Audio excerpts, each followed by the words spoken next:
Na guys, tatanggalin na natin siya kasi tuyo na, pero hindi pa talaga siya totally tuyo, pero after, naiinip na ako 30 minutes na ito mahigit.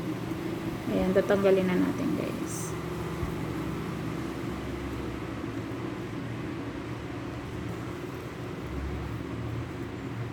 Tcharam!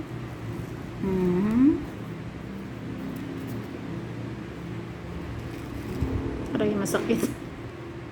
Masakit siya na masarap tanggalin. Ayan.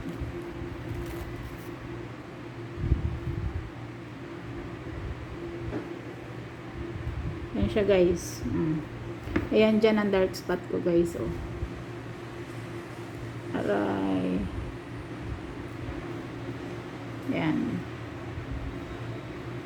Kita nyo yan guys. Ayan ang dark spot ko.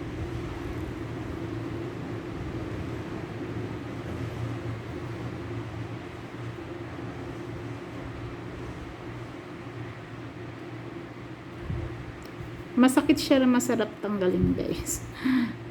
Parang relaxing kasi siya.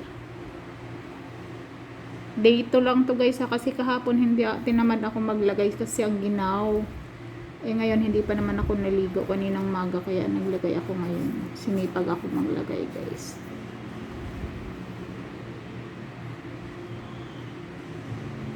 Hindi naman talaga ako mahilig magnilagay guys sa mukha. Kaya lang kailangan ko to kasi nga para matanggal yung dark spot ko kasi effective daw to. Diba ang ganda oh, puti.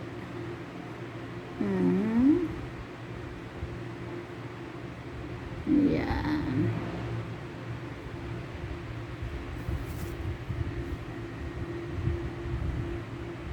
Kailangan daw balutin ito guys kasi ng tissue o ng facial tissue o kahit anong tissue naman siguro pwede, basta ba cover lang siya, para ba siyang face mask din, yung face mask na nagmamask ka lang. Ayan guys ang resulta niya.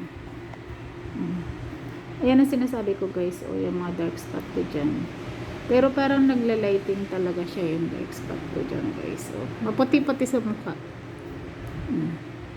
Ayan, meron din ako dito guys. Basta yan, dito na to guys ha, sa akin ginawa. Ay, ito pimples ata to kasi masakit. Ayan. Ayan guys, paliligo na tayo.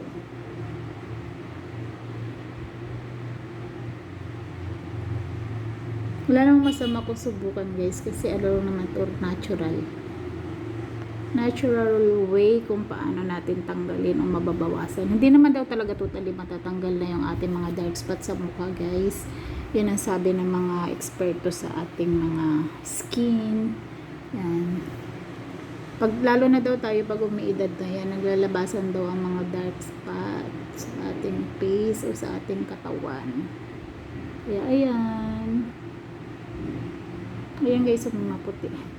Pumuputi-puti siya, parang ano siya, yung ano ba tawag dito, nangangabang-abang.